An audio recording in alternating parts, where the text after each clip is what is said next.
That's how they get you. They're under the goddamn ground. What the hell are they? Sons of bitches.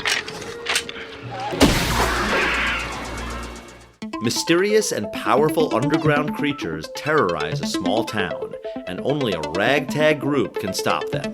This week, we chat about the popularity of pogo sticks, people who hope for a zombie apocalypse, and what the medical term dehydration means. We also talk about what one word will ruin a sequel at the box office before finding out if 1990's Tremors stands the test of time.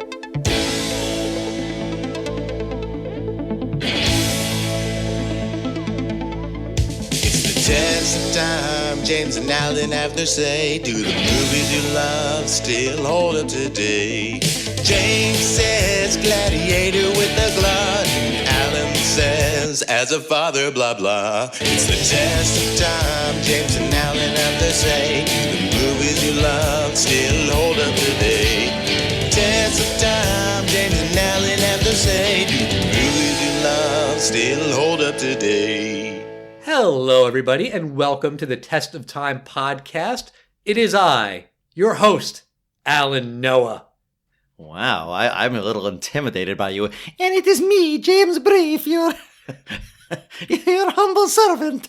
I like this. This is good. Let us always do it this way. All right, now fetch me something, servant. Sir, may I please say my opinion on the Tremors? No one cares. We know you're going to say, I really liked it when the big monster went boom. No, I probably would have said something like, I liked when they looked up in the sky and you could actually see the star Beetlejuice was in the right place in the sky. No, you'd probably say, I liked the movie Tremors. It's not Tremors, it's pronounced Tremors. Oh, you got that one right. How you doing today, James? I'm doing very well. So, you know me. I like a little talk and analysis of the box office, right? You do. There was something very interesting that I saw. There is a word that you can put in your film that will guarantee that you will do worse than the previous film beforehand in your franchise. Huh. Okay.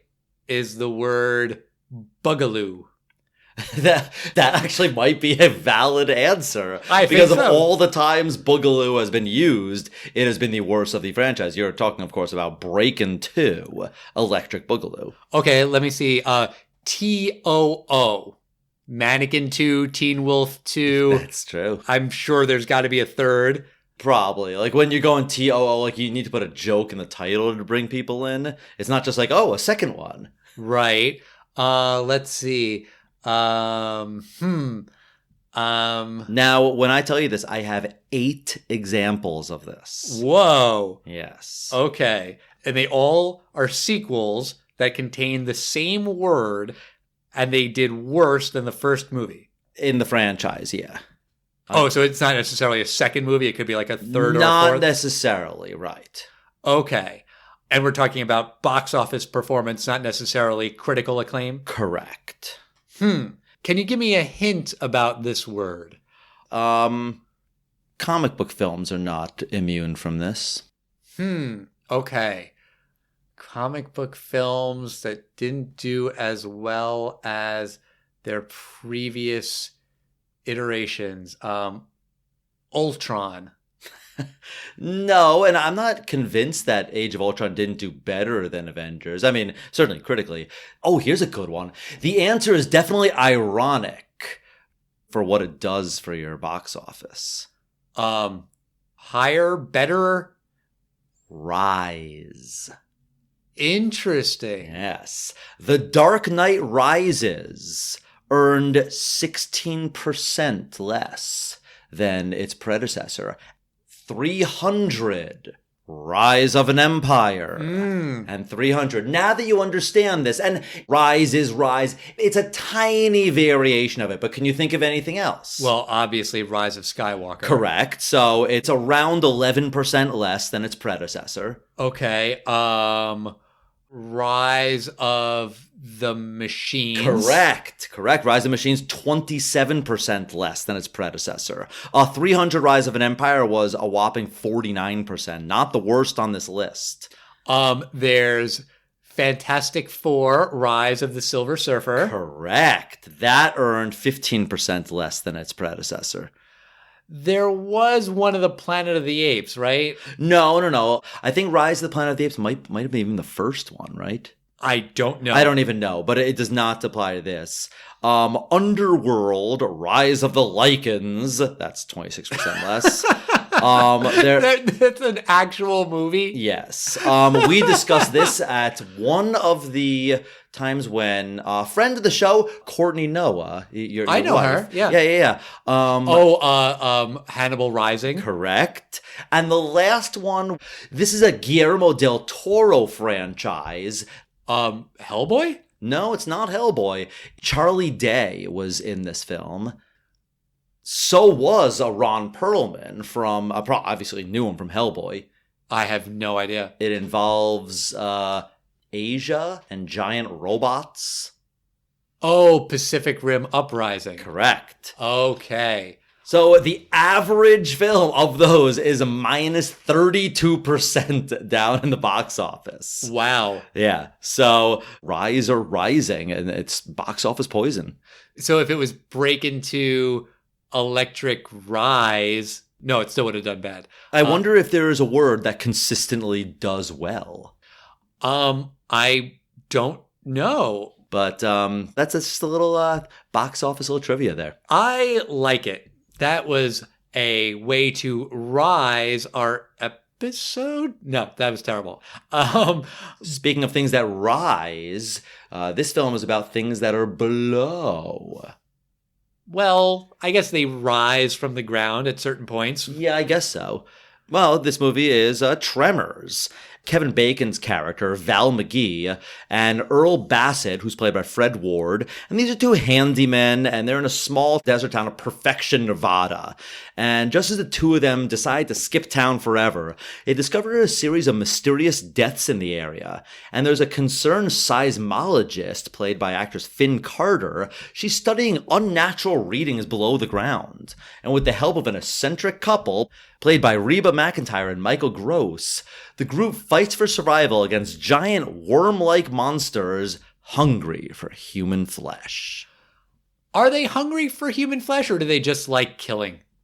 It's actually not explained, at least in this film. This is the first in a really big franchise. Well, really big franchise. Long-running franchise. It's sort of like that show Reba. I'll tie it to this movie because Reba McEntire's in it. So you're aware that like Reba McEntire had a sitcom, right? Correct. It went on for like 6 years. That's the kind of show you're like, really? That show's still on the air? It lasted for how long? It's sort of like that kind of franchise when you're like, wait, they're still making Tremors sequels? And yeah, they are. I believe, 8th one is due to come out in 2020. My guess is that in a case like this, whoever owns the rights to Tremors will probably let you have it for a movie for 10 grand or something. Something incredibly cheap that if you can make a Tremors film for $300,000, you're probably going to make a lot of money. It's actually the 7th movie that's coming out this year, not the 8th. But there was also a series. That's true. There was a sci-fi series. And, you know, the one consistent actor in all of those spin-offs and direct-to-video sequels? I assume it's either Fred Ward or Michael Gross. It's Michael Gross. Yeah. Fred Ward appeared in Tremors 2, Aftershocks, and then left. But Michael Gross hung around. Good for him. What other good for him for getting a paycheck movie have we seen him in? I don't think I've ever seen him in any other movie. Alan. Nope, never seen him in any other movie. Alan, the listeners of The Test of Time have listened to all 190-something of these episodes. It's okay. They know. You could say it, Al. Not sure what you're referring to. That song wasn't even in the fucking movie! What movie? God damn it. Fine, we watched Cool as Ice and Michael Gross was in it, but I really tried to purge that from my mental banks. So I loved recording that. But that's a little aside. Well, let me talk about how this was received. This film came out in January of 1990, January 19th to be exact. And you might be aware that January is kind of the dumping ground of movies. This year, there was a little surprise with Bad Boys for Life. But usually, films in January they're not good enough to be released over the Christmas break when everyone wants to go to the movies. And this film, was released in 1990 in January. $11 million budget, opened at number 5 with $3.7 million. But this film had some legs. It wound up ending with $16 million. So probably didn't make too much money, but this kind of thing that HBO and selling it to cable probably in the end made $25 million or so off an $11 million budget. And obviously these films are making money, because why are they still making them? I guess there are people out there who are like, hey, Bill, did you hear? There's going to be another Tremors movie. Wait, is Michael Gross in it? He sure is. He's going to be reprising his role as Burt Gummer. Oh, I love Burt Gummer. I mean, I guess there are people who are really into these movies, but we're not talking about the movies and this series. We're just going to talk about this movie, Tremors 1, I guess you could call it. And it starts with these two guys, Valentine and Earl. Valentine sometimes goes by Val, and that's Kevin Bacon, and Earl is Fred Ward. And they live in a town called Perfection, Nevada. And the sign for Perfection says population, or pop period, 14. I love it. Do we meet 14 residents of this town? I mean, maybe? Grand total? Probably a little bit less. But you definitely get the sense that they all know each other. They all hang out in like this one little quote unquote downtown, which is, the one general store, which is also the post office. And there's big news when there's a college student in town, and Val and Earl just drive up to her and say hello. And she's like, oh, you must be Val and Earl. I've heard about you. Of course, because there's 14 people in this town. If you get a visitor, everyone knows. I've never been to a place like this, but it's believable that there are towns like this in the southwest United States. It's really sparsely populated out there. Yes. And this student is a woman named Rhonda, who's got some abnormal readings on her seismograph, which means the earth is moving. Something's going on below the surface. But what? Yeah, and, we know what the film's about, and most people do, but I'll give the film credit. It doesn't take too long, but it does give a little mystery. There's a couple random townsfolk that they're just dying. There's the town drunk. He's found dead in an electrical tower, but he didn't get shocked or anything. He wound up being dehydrated. I love when they explain how he died. They're like, he died of dehydration. Thirst. Like, they actually explain what dehydration is, and you gotta wonder, were they worried that people in the audience didn't know what dehydration meant? Or was this supposed to be like, these people are so stupid, like the townsfolk are so simple? Maybe. Or maybe it was both. Could have been. There's a farmer who's killed, and all of his sheep are killed. There's a couple construction workers that we see as Val and Earl pass them, but then they're dead by the time they come back. And there's this old hippie couple, and they're killed. Wait, they're hippies?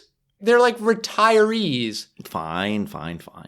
And there are these point of view shots, or as we in the industry like to call them, POV, of like the monster's point of view before we see the monster. And it's pretty hokey. There's one shot in particular that I remember stuck out at me as being really bad, where it looks like the desert is like a carpet that's like just kind of being like bounced around. Oh, you didn't think about Bugs Bunny when that was happening? That's totally Bugs Bunny burrowing like through the ground. Yes, it is, except it's a 3D version of that. But yeah, definitely. Pretty bad. Yeah, there is this character, Walter Chang. He's played by Victor Wong. You've seen him in a lot of stuff. And yeah, I like this guy. He was fun. I liked Walter Chang. He's the guy who owns the general store, which is also the post office, which is also where the Gummers, Michael Gross and Reba McEntire, buy their ammo. They are what you would call today preppers, people who are just preparing for the end of the world and really, really, really, really hope that there's like a zombie apocalypse so that they'll be prepared and everyone else will die. It makes a lot more sense in today's world. You might have thought they were total like fringe nutcases, but we see it a lot more because of the internet. Right, and that show, Doomsday Preppers. I never worked on that show, but I knew people who worked on that reality show, and I guess there's something to be said for like, it's good to be prepared, but it kind of weirds me out that there are people in the world who like are actively rooting for World War III because then they'll be right. And then all of their investments in their bunkers will have been a smart investment. They actually want zombies to happen. I mean, it's sort of like someone once told me very cynically, like, your business is sick, people. If everyone was healthy, you'd have a job. And I'm like, I guess, but you could say that about if we were all peaceful people, entire industries would be going, I guess, yeah. It's a little weird. That reminds me of a thing that we used to love to tell in our family. Maybe this isn't funny because it's an inside joke, but when my sister was a little girl, she got a shot from a doctor, and she, at, 4 or 5 years old, turned to the doctor and said, I know why you're a doctor, because you like to hurt people. which is obviously just like, a thing that a sad, angry little kid would say, but it's kind of funny. And hi, Sam. Hope you enjoyed that little story. But yeah, the Gummers are crazy, and everyone in this town sort of has a thing. There's the Gummers who are the preppers. There's the annoying teenage kid who's literally just that, the annoying teenage kid. There's the single mom who's just there to be the single mom. And really the only people with like actual character traits, and even that's a bit of a stretch, is Val and Earl. They want to leave this town. They want to get out of perfection and really do something with their lives. And Earl keeps saying they need to make plans. And Val doesn't like to make plans. And he just flies by the seat of his pants. And Earl is telling him, no, you need to plan for the future. And they decide, okay, they're going to leave. They're actually going to do it. They really are going to leave perfection. But then they see all these dead bodies and they're stuck back in town. And then they have their first encounter with the worm monster thing. It grabs their truck as they're trying to escape from the construction scene, and they take a little piece of the creature with them. They sell it to Walter Chang, who then is like makes it into a tourist thing of take your picture with the snake monster. And then he has this whole thing about we need to name it. What is it? We have to call it something. And they land on Graboid, which, okay, sure, why not?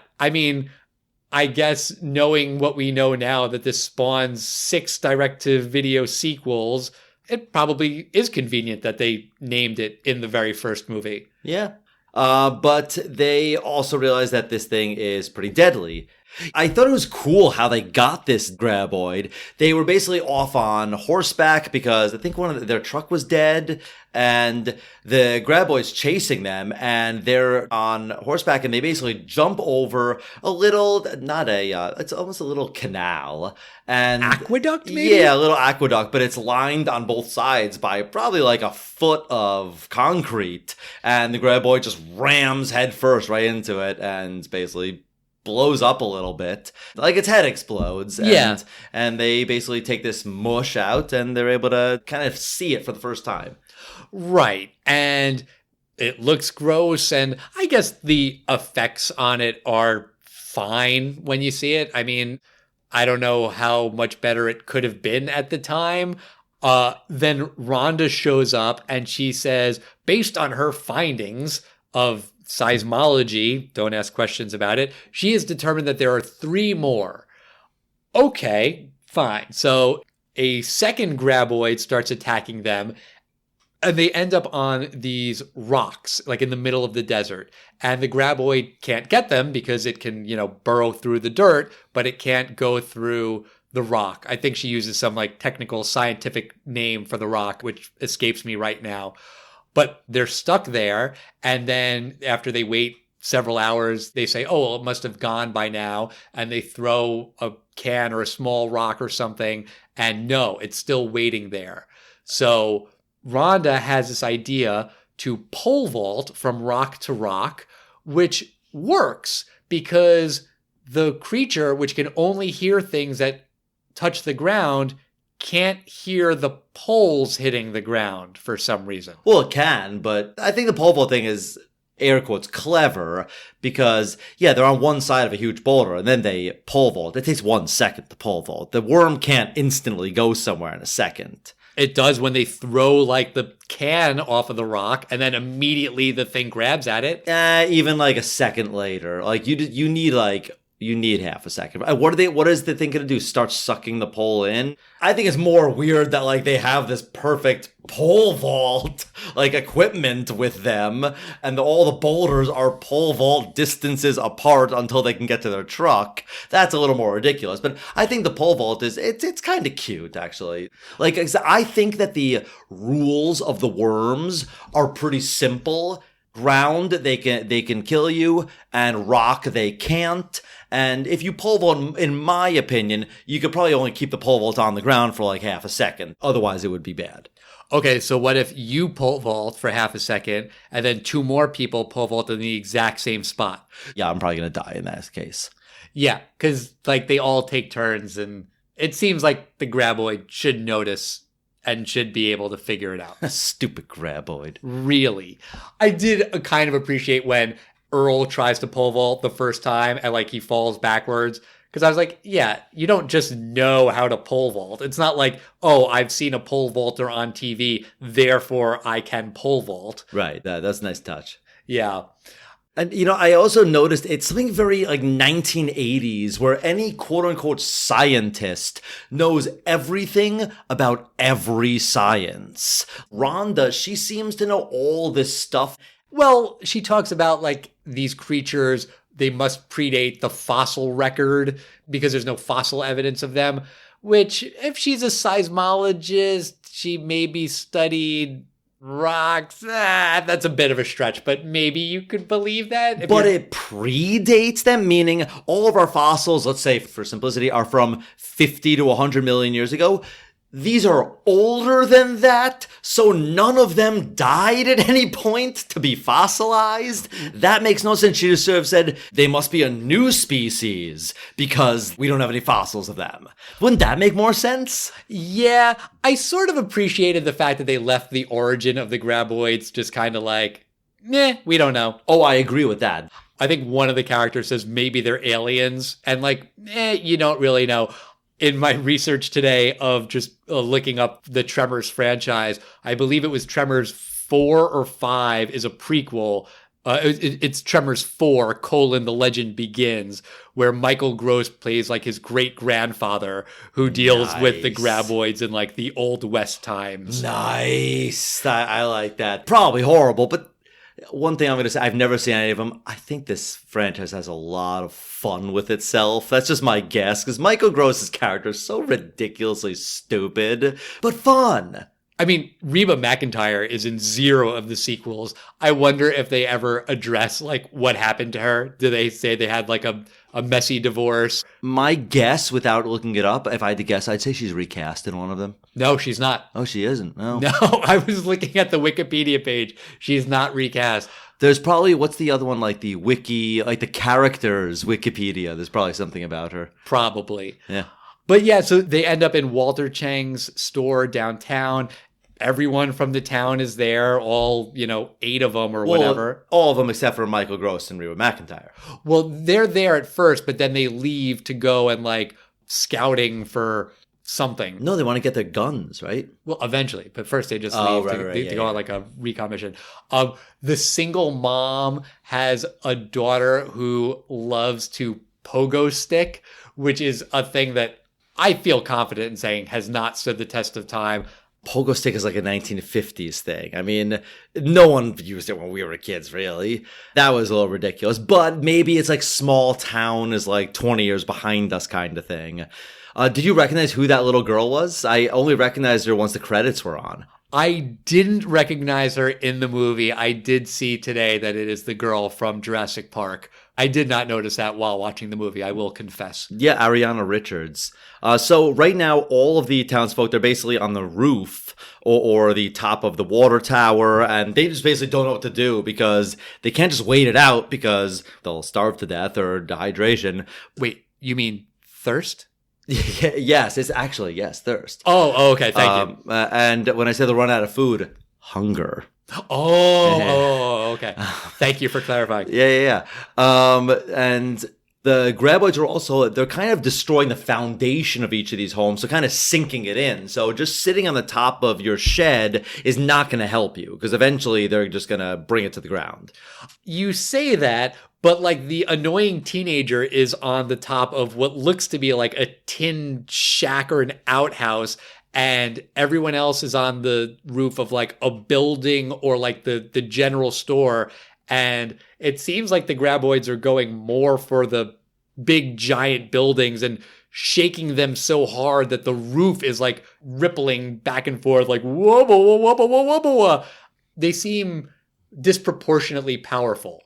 I agree in the fact that I thought that kid was going to be killed, the kid on the shed, but he isn't. And there's a graboid that basically busts through the wall of Michael Gross and Reba McEntire's. They have an armory, essentially. A bunker. Yeah, they have a bunker, and it's one of those things where they have all the weapons like hanging on the wall, and it's pretty cool. And they're emptying like magazine after magazine, and then he literally breaks the glass and takes out an elephant gun. And an elephant gun is named appropriately because you saw the size of those bullets he was putting in. I mean, those things looked like Gatling gun bullets. Right. And the graboid that maybe predates, the fossil record is so stupid that it just stands there, not moving, getting shot for 5 minutes when it could just back up and leave. Oh my God, you're absolutely right. But it doesn't. And the second graboid is now dead. There are two more. And the plan is to leave town on a Caterpillar, dump truck, bulldozer, some kind of power equipment. Right. They're going to make like a train from this thing. It's going to drag. It looks like one huge boat on wheels, basically. Right. Did seeing Kevin Bacon in this bulldozer make you think of another movie? Oh, no, but Footloose. Yeah. His shoe gets caught. Yeah, when he's doing like the tractor chicken or whatever it's called. The lady hero. Hoo-hoo. Exactly. And so the Gummers have created these little, I guess, improvised pipe bombs with all of the weaponry they have in their bunker. They figure they can blow up the graboids with those. And they do basically by kind of fishing for it. They end up trapped on another pile of rocks because the graboids destroy the tractor. They're getting smart, like they dig a hole where the tractor will go, so it's basically useless. And what they're able to do is basically just throw one of these pipe bombs onto the ground, wait for the graboid to swallow it, and then it explodes, and they kill the third graboid that way. Yeah, and it's kind of smart because they don't just throw the pipe bomb and wait for it to eat it. This is a pipe bomb on a string. So they throw it and then start pulling it just like a fishing rod. It probably vibrates on the ground, and it's clever, I think. It makes the graboid think that there's someone out there. It eats it, and it's kind of a fun effect when it eats it because it blows up and they just have fun. Right off camera, they're just throwing buckets of slime at these people and just shell parts, probably made of styrofoam, but it looked like a lot of fun, that scene. Yeah, and it's not red blood, it's this weird orange thing. thing. Slimy blood. It looks like it makes bubbles out of it. Yeah, it's pretty gross, and they're all covered in it. Right, and they do keep mentioning how they smell really bad. These creatures smell bad on the outside when they're alive. They smell terrible on the inside when they're dead. And I thought they smelled bad on the outside. That was a terrible Han Solo impression. I mean, you got the line right, but that does not sound like Harrison Ford. No, I wasn't trying to do Harrison Ford, really. I was just kind of trying to doing his inflections. Oh, okay. Well, I guess then it was okay. Yeah, thank you. All right. But basically, they try again with another pipe bomb, fishing again, because they figure, let's just do it. But the final graboid, he's a smarty. Well, I guess. Smarter. Sure, there you go. Smart as graboids go. Well, in the first Tremors, I assume they get very, very clever by Tremors 6. Well, actually, in Tremors 6, one of them is a PhD student at Columbia. 7 Trevor, 7 Furious.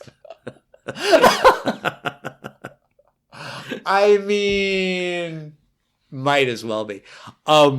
So Val, Kevin Bacon's character, comes up with a plan because, again, that's a recurring theme of the movie. You need a plan, as Earl is constantly saying. So the plan is to basically just run. And this is a stupid plan because running is what you do when you don't have a plan, right? No. Val has it figured out. And he runs to the edge of a cliff. And I guess he's able to outrun the graboid. And Earl and Rhonda are with him, and they jump off to the side right before Val gets to the edge of the cliff, and Val just stops at the edge, and luckily the graboid has enough speed going that it can't slow down, and it goes through the side of the cliff and crashes down on the rocks below, exploding in a giant orange gooey mess. And that's the end of the graboids. But not the end of the movie, because Valentine and Rhonda haven't kissed yet. So there has to be a moment where they get together and kiss because he's the male lead and she's the female lead. Smoochy, smoochy. And therefore there needs to be smoochy, smoochy. So, the movie ends with that smoochy, smoochy. And then there's a pretty terrible song at the end over the credits. Is it Reba McEntire who sings it? I don't remember. I don't know. But there's the first of many Tremors. And this is the first Tremors film we have reviewed, Al. What do you think of this film? Does 1990s Tremors stand the test of time? It's been 30 years, Al. What do you think I'm going to say, James? Do you think I'm going to say this movie stands the test of time? Well, I think you may have a bias against Michael Gross films. Oh my God. I mean, honestly, I guess so. If he makes garbage like Tremors and Cool as Ice, I guess I do have a bias against Michael Gross films. I like him on Family Ties. No, this movie does not stand the test of time. This is a really stupid movie. The premise of it is like Jaws, but in sand. That's a really interesting way that you could basically summarize this film in one sentence. Jaws, but in the desert. Yeah, they try to mimic some of those Jaws shots, like the point of view things I mentioned, and the score isn't anywhere near as scary, but that's kind of what they're going for. Even the fact that you don't see the monster right away, and then you only see a little bit of it, and then you see the whole thing, and it's this big dramatic reveal, dramatic with air quotes. I mean, this is a really stupid concept for a movie. I guess the execution could have been worse. I was reading today that I think Siskel or Ebert, or maybe both of them, actually gave it a pretty good review because the movie was tongue-in-cheek and it didn't take itself too seriously, which, all right, I guess maybe it gets a half of a bonus point for that, but it's still pretty damn stupid. And I suppose you could make the argument that, well, it does stand the test of time because this franchise is somehow still going strong 30 years later, but I still say that this movie is pretty hokey, pretty terrible. I'm going to assume that all the other subsequent movies are also pretty hokey and terrible. It's a no-brainer that this movie does not stand the test of time, in my opinion. James, do you have a differing opinion? I do have a different opinion than you. You hinted in what you said that the movie's aware of its ridiculousness.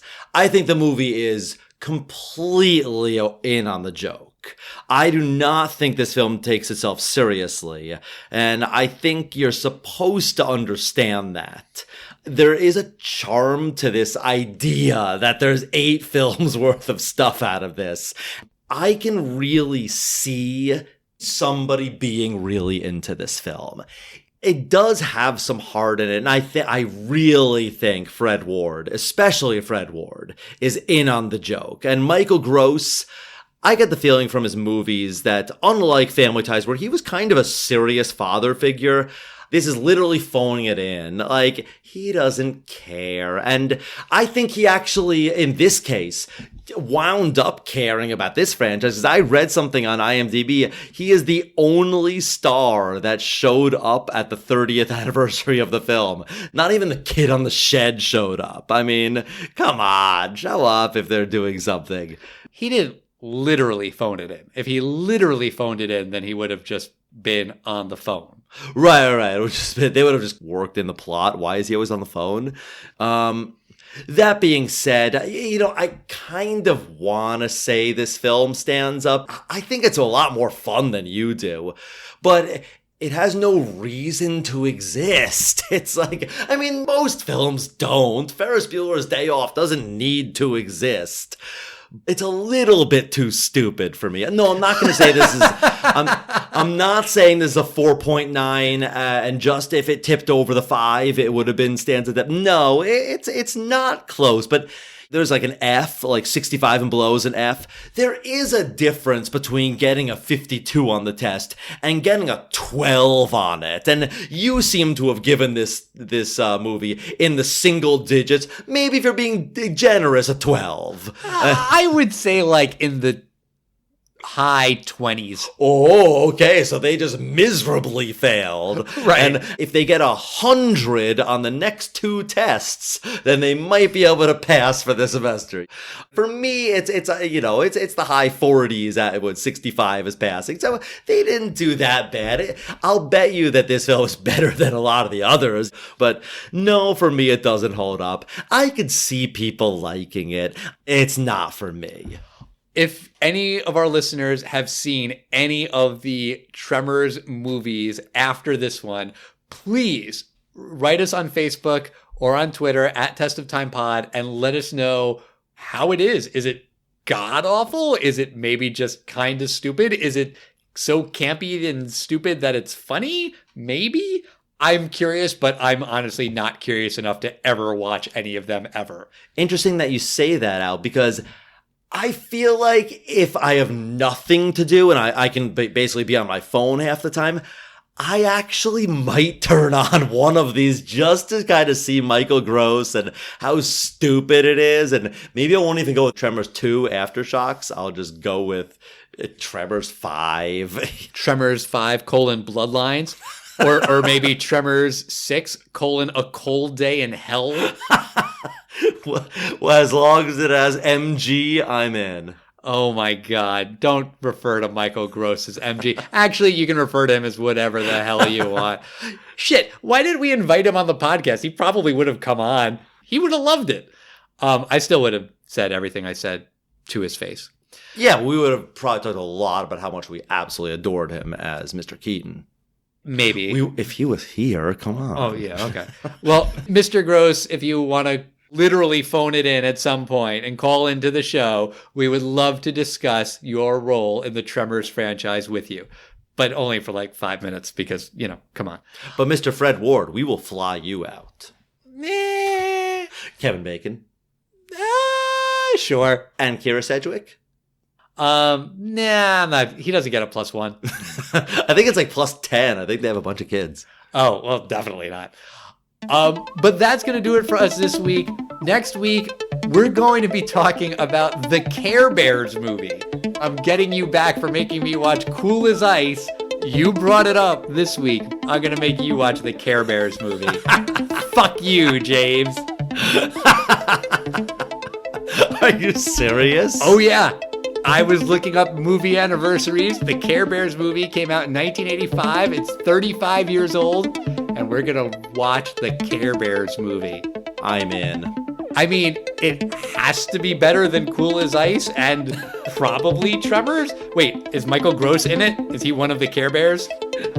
Tender Bright or something? Tenderheart. Sure. That's the only one I remember. All I remember is the Care Bear stare. Well, we're going to see if that movie stands the test of time. In the meantime, do me a favor. Do James a favor. Go on Apple Podcasts, give us 5 stars, write us a nice review. We'll read it on the air, we'll read it on the show, we'll say your name.